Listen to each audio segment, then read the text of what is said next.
Iran Israel की cease fire के पीछे क्या कहानी है? इस जंग में कौन जीता कौन हारा? और क्या ईरान इजराइल की इस सीज फायर का मतलब ये है कि इन दोनों मुल्कों में अब अमन हो जाएगा? दोनों मुल्क, जिस तरह डोनाल्ड ट्रंप ने कहा था कि अब जो है मोहब्बत, अमन और खुशहाली के साथ है, क्या ऐसा होगा? मैं हूं आशिक हुसैन अब्बासी और आप देख रहे हैं द इमरजेंसी। दोस्तों, पहले सवाल के जवाब में हम कुछ ये समझ पाए कि तीनों फरीकीन जंग से थके हुए थे। इजराइल का मिसाइल डिफेंस सिस्टम काफ़ी अब नाकारा हो चुका था। ईरानी मिसाइलों ने उसके सिस्टम की धज्जियां उड़ा दी। डोनाल्ड ट्रंप ने ये अभी नेटो की मीटिंग में भी एक्सेप्ट किया कि ईरानी मिसाइल्स ने इजराइल को बहुत ज़्यादा नुकसान दिया। इसी तरह ईरान 12 दिन तक 13 जून से लेकर 24 जून तक अकेला के साथ लड़ता रहा। दुनिया के किसी मुल्क ने उसका साथ नहीं दिया। जिन मुल्कों के साथ उनके स्ट्रेटेजिक ताल्लुकात थे, सिक्योरिटी डिफेंस पैक्ट्स थे, उन मुल्कों ने भी उसका जाहिर तौर पे कोई साथ नहीं दिया। इसमें चाइना और रूस सरफहरिस्त हैं। इसी तरह मुसलमान मुल्कों ने भी ईरान का कोई साथ नहीं दिया। तो लगता ये था कि दोनों मुल्क अब जंग से थक चुके थे। ऑब्वियसली ये भी जाहिर है कि ईरान के आखिरकार कितनी देर तक मिसाइल चलते रहेंगे, कितना जखीरा उन्होंने किया होगा। स्पेशली अमेरिका के स्ट्राइक्स के बाद ये बात वाज़ेह हो गई थी कि ईरान अब किसी ना किसी तरीके से जो है वो स्टेबल पे आएगा, सीज फायर करेगा। इसके पीछे एक बड़ी जबरदस्त कहानी है। वो कहानी CNN ने पब्लिश की है। CNN के मुताबिक 23 जून 2025 की शाम को जब ईरान ने अल उबैद एयरबेस पे मिसाइल गाड़े तो व्हाइट हाउस बड़ा मुतारिक हो गया। व्हाइट हाउस ने अपनी कोशिशें तेज कर दी इजराइल के साथ और ईरानी क़यादत के साथ रब्ता किया कि वो अभी जंगबंदी की तरफ आए।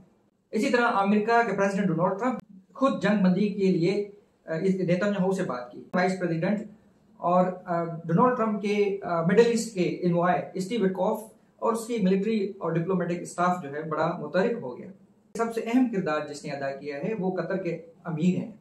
उसने ईरान की क़यादत को राजी किया कि वो जंगबंदी की तरफ आए। उसके बाद जो है इस कहानी में यह भी बताया गया है कि जब 23 जून 2025 की शाम को अल उबैद एयरबेस पे ईरान हमला करने वाला था तो सुबह को ईरान ने जो है इशारा दे दिया था अमेरिका के किसी बेस पे हमला करेंगे। और फिर यह भी कहानी में बताया गया है कि ईरानी क़यादत ने कतरी क़यादत को बता दिया था कि हम अल उबैद एयरबेस पे हमला करेंगे। तो जाहिर है कतरी क़यादत ने और अमेरिकन ने मिलकर उस बेस को खाली करवा दिया। इसलिए ईरान के 14 मिसाइल में से 13 मिसाइल को इंटरसेप्ट हो गए। तो कोई जानी नुकसान भी नहीं हुआ, न माली नुकसान हुआ।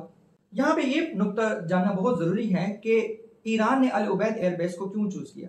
दोस्तों, अल उबैद एयरबेस की बड़ी स्ट्रेटेजिक इंपॉर्टेंस है। अल उबैद एयरबेस अमेरिका का मिडिल ईस्ट में सबसे बड़ा एयरबेस है। यहाँ पे तकरीबन 10,000 के लगभग जो है फौजी मौजूद होते हैं। इन हंड्रेड्स जो है यहाँ पे अमेरिका के, रॉयल एयरफोर्स के, इंग्लैंड के और दूसरे कंट्रीज के जहाज होते हैं, इवन नेटो के भी जहाज होते हैं। लेकिन हमले के वक्त वहां पे कोई जहाज नहीं था और लोग भी इतने नहीं थे और कोई जानी और माली नुकसान भी रिपोर्ट नहीं हुआ। ईरान की क़यादत ने बाद में कतर की क़यादत से माफ़ी भी मांगी। ईरानी प्रेसिडेंट ने अपने हमले के हवाले से रिग्रेट शो किया और कहा कि हमारे कतर के साथ बड़े अच्छे ताल्लुकात हैं, बड़े ब्रदरली ताल्लुकात हैं। हमारा मकसद कतर की सॉवरेनिटी मजबूत करना नहीं था, हमारा मकसद अमेरिकन स्ट्राइक्स जो हमारे ऊपर हुए थे उसका रिस्पॉन्ड करना था। तो यानी लगता ये है कि सारी जो हमला जो हुआ था ये सारा कैलकुलेटेड था। ईरान ने पहले उनको बता दिया था। और फिर इसी तरह ट्रंप ने भी जो है अपने ट्वीट में ईरानी हुकूमत का शुक्रिया अदा करते हुए कहा कि उन्होंने हमें पहले बता दिया था कि हम हमला करेंगे, तो हमने जो है वहाँ से फोर्स प्रोटेक्शन मेजर्स ले ली थी। यानी इस कहानी में ये बताया गया कि ये सारा हमला जो है वो ईरान ने अपने फेस सेविंग के लिए एक कैलकुलेटेड टैक्टिक के तौर पे इस्तेमाल किया ताकि अपने लोगों को बता सके कि हमने अमेरिकन हमले का जवाब दे दिया है। इसी तरह दूसरी पॉइंट जो रिपोर्ट हुई है दूसरी मीडिया में वो ये है कि ईरान ने इस ऑपरेशन का नाम फतेह की खबर रखा, न्यूज़ ऑफ द विक्ट्री रखा। इसका मतलब यूं है कि इस हमले के बाद ईरान को फतह हासिल होने वाली है। जिस तरह ईरानी कौम जो है वो जश्न भी मना रही है अपनी फतह। ये है कि सारा जो हमला है, ईरान का जो रिस्पॉन्स है अमेरिका की तरफ, ये सारा कैलकुलेटेड था और इसके बाद ईरान ने जंगबंदी की तरफ आना था। तो कहने का मकसद ये है कि अमेरिका जो हमला था ईरान के ऊपर, उसने ज़्यादा ईरान के लिए कोई ऑप्शंस ज़्यादा नहीं छोड़े। इसी तरह इसराइल भी जो है वो एक हफ्ते से अमेरिका के पीछे पड़ा रहा कि वो अभी जंगबंदी चाहता है, क्योंकि इसराइल का बहुत ज़्यादा नुकसान हुआ। अब दोस्तों आते हैं हम दूसरी सवाल की तरफ। दूसरा सवाल हमारा ये है कि इस जंग में किसने क्या खोया क्या पाया। पहले हम बात करते हैं इसराइल की। चूंकि इसराइल ने ये जंग छेड़ी थी, तो जब नेतन्याहू ने सीज फायर का ऐलान किया तो नेतन्याहू ने कहा था कि हमने अपनी जंग के सारे ऑब्जेक्टिव अचीव कर लिए। नेतन्याहू के दो बड़े ऑब्जेक्टिव थे इस जंग के। एक ये था कि ईरान की न्यूक्लियर सलाहियत को तबाह किया जाए ताकि वो बम न बना सके। दूसरा ये था कि ईरान में रिजीम चेंज लाई जाए। जो पहला ऑब्जेक्टिव है उस के हवाले से नेतन्याहू ने, जब अमेरिका ने ईरान के फुर्दो, नतंज और इस्फहान प्लान को तबाह किया, तो उसके बाद नेतन्याहू बड़ा खुश हुआ और ट्रंप को बड़ी मुबारकें दी और कहा कि ये जो है आपने बहुत बड़ा काम किया, हिस्टोरिक तारीखी काम किया है और ये काम कोई नहीं कर सकता, ये आपने बड़ा बोल्ड डिसीजन लिया है और this will change the history. तो लेकिन बाद में जो रिपोर्ट्स इवन CNN ने भी पब्लिश की और दूसरी जो वेस्टर्न मीडिया है उसने भी पब्लिश की कि अमेरिका के हमलों ने ईरान को इतना नुकसान नहीं, इनरिच्ड यूरेनियम जो है वो ईरान ने बचा लिया है। इसी तरह ईरान ने फिर अभी एक नया आज़म दिखाया है कि ईरान भी यही कहता है कि हम जो है वो न्यूक्लियर एनरिचमेंट कायम रखेंगे। ये तो मकसद लगता है इतनी हद तक हासिल नहीं हुआ नेतन्याहू को जितना वो चाह रहा था। दूसरी बात कि नेतन्याहू चाहता था कि रिजीम चेंज आए, लेकिन ये भी नहीं हो सका। बल्कि अमेरिका ने, ट्रंप ने खुद बयान दिया कि हम इस्लामिक रिजीम को गिराना नहीं चाहते, हम वहाँ पे रिजीम चेंज नहीं चाहते। ईरानी बहुत अच्छे लोग हैं, बड़े अच्छे बिजनेसमैन हैं, बड़े टैलेंटेड लोग हैं, बड़ी तारीफें की। तो कहने का मकसद है इसराइल के दो ऑब्जेक्टिव तो हासिल नहीं।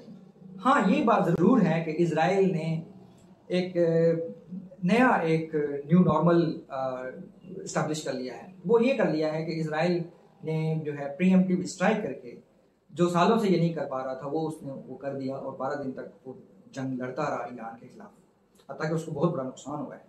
तो ये जो इसने एक नॉर्म शुरू किया है, ये नॉर्म स्पेशली इंडिया के लिए जो एक प्रेसिडेंट बना दिया है। तो इंडिया जो है वो वैसे भी इसराइल को कॉपी करता है इस हवाले से। तो इसराइल के लिए जो है वो इंडिया के लिए जो है वो एक प्रेसिडेंट बन गया है कि वो आगे चल के पाकिस्तान को भी इसी तरह जो है पाकिस्तान के ऊपर प्रीएम्प्टिव स्ट्राइक कर सकता है। बहरहाल ये दूसरी बात है।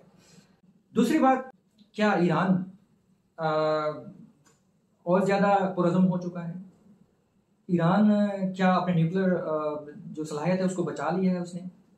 क्या ईरान जो है अपनी रिजीम को और बड़ी मजबूत कर चुका है? ये बड़े अहम सवाल हैं। जंग ख़त्म होने के बाद ईरान लीडरशिप ने ये बयान दिया कि हमने जो जंग लड़ी थी वो इसलिए नहीं लड़ी थी कि हम अपना न्यूक्लियर प्रोग्राम रोल बैक कर लें। उन्होंने ये बयान दिया कि हमने जो अपने साइंसदानों की कुर्बानी दी है, अपने मिलिट्री लीडरशिप की जो कुर्बानी दी है, उसने हमें और मज़ीद पुरअज़म कर लिया है कि हम न्यूक्लियर कैपेबिलिटीज़ पे कोई समझौता ना करें। We will not compromise on nuclear capability now.